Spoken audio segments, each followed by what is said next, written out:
she's the strongest person I have personally known, and up to this day, but especially when I was a kid, she was like a role model for me. It's obvious that I don't look like her, but I really wanted to be like her, like a personality, because she's smart, she's honest, and she's active. Also see that she's even stronger than I could ever imagine. She is probably more brave than us combined, just because of all the help that she gave us when we were forced to leave our country, like in one day. And she just she showed us like a real strength of a person, both physically and morally.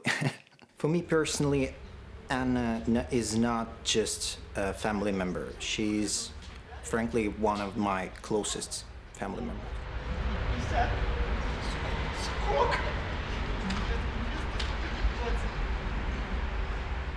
Меня зовут Анна Томилина. Мне 56 лет. My name is Anya Tomilina. I'm 56 years old. After the collapse of the Soviet Union, I lived in Moscow for almost 35 years. I have always been involved in psychology. I am a psychologist. I have worked with children, youth. I was engaged in scientific activities, teaching. I have an academic degree. I practiced all the time.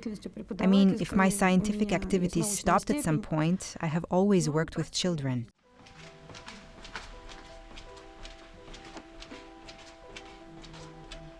Мое детство, оно было на Западной Украине и в Польше. My childhood was spent in Western Ukraine and Poland. When in 2014 or slightly earlier, they started telling us that in Ukraine there are people who are very different from people who live in the territory of the Russian Federation and they differ not for the better.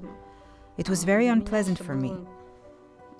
It was such a discovery for me that you can talk about people in this manner, disregarding their human dignity, not providing these people any opportunity to express their position in any way.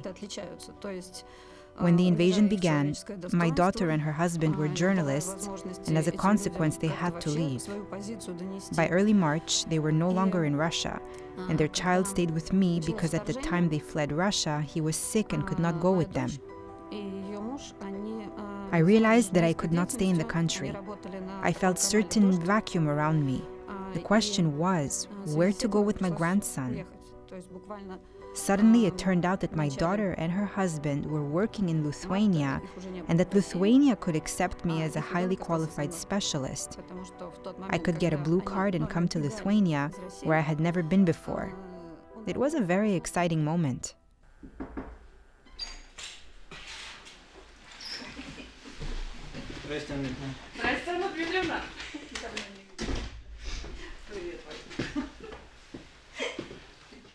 I was worried about the children because they had a very firm oppositional attitude.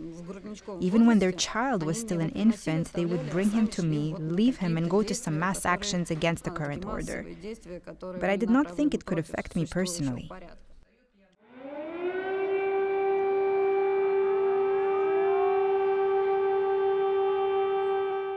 The morning of 24th February began for me when I read that Kharkiv was being bombed.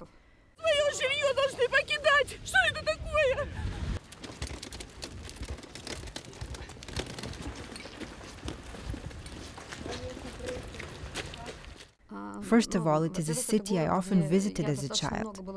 I visualized the image of those bombs flying onto the streets I knew. For me, the whole war on the first day was there, in Kharkiv, not far from someone close to me, and it seemed it was the worst thing that could happen. Then everything expanded and became clear that other cities were experiencing the same aggression.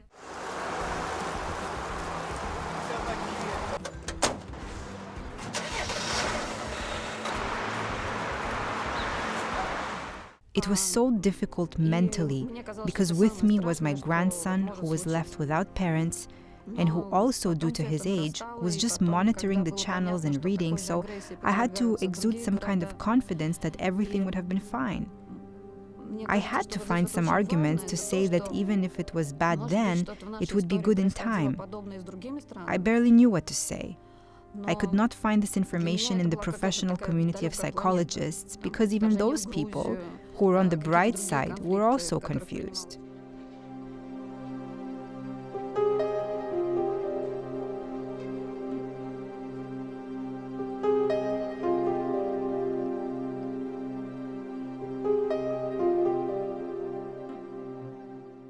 Когда началось вторжение, When the invasion began and the child, my grandson, was left with me, there was never a question why he was living with me.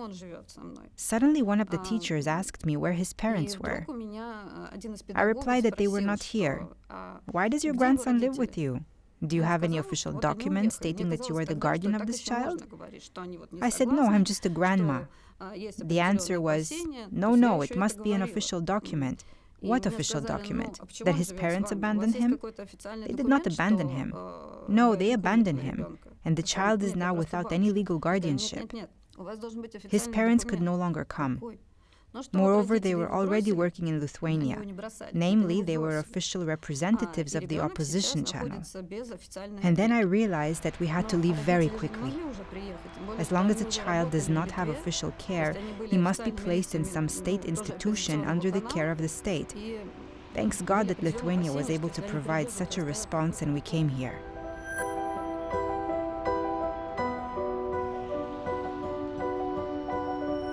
мы ехали уже, здесь была дочь и зять.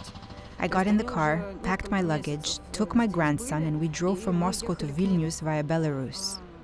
У меня вообще не было никакого сожаления о том, что мы уезжаем. I did not regret leaving at all. It was so surprising to me because I thought that maybe it was some kind of shock, that there would come a period when I would have some difficult feelings. And it has been 2 years now, and I don't feel like I want to go back there, that I want to walk those streets again. I don't feel anything like that, and I don't think I ever will. I feel very well in Vilnius. When I read news from my homeland that the Russian language is being persecuted in Lithuania, that Russian language schools are being closed, I'm astonished. Earlier, when I was in Moscow, I believed it.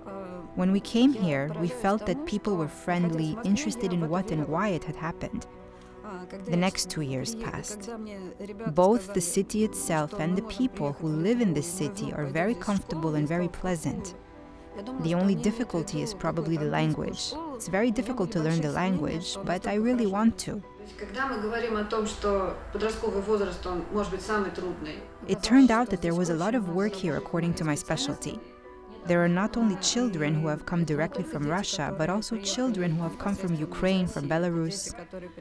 These are children who need psychological help. They are born in Lithuania, they speak Russian, and they go to Russian language schools. All of them, we all touch their hearts. Not to mention the most terrible stories, when children tell us how they escaped, for instance, from a city that had been attacked by Russian troops. There are children who escaped from Belarus, who also tell, for instance, that for 2 weeks they did not know where their mother was. Or children from Russia who also had to cross the border with their parents semi-legally. This is also very terrifying for children. I mean, these are stories that cause a lump in the throat and a desire to somehow distance the stories away from the children.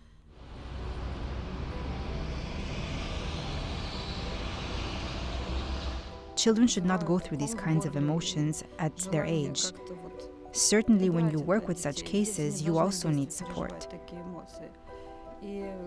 Considering, as I said before, that I am 56 years old and I lived in Russia for 35 years, of course I feel responsible for what has happened in Russia and what is happening now. When I look at these children, I always think that something could have been done differently so that these children would not live through this now.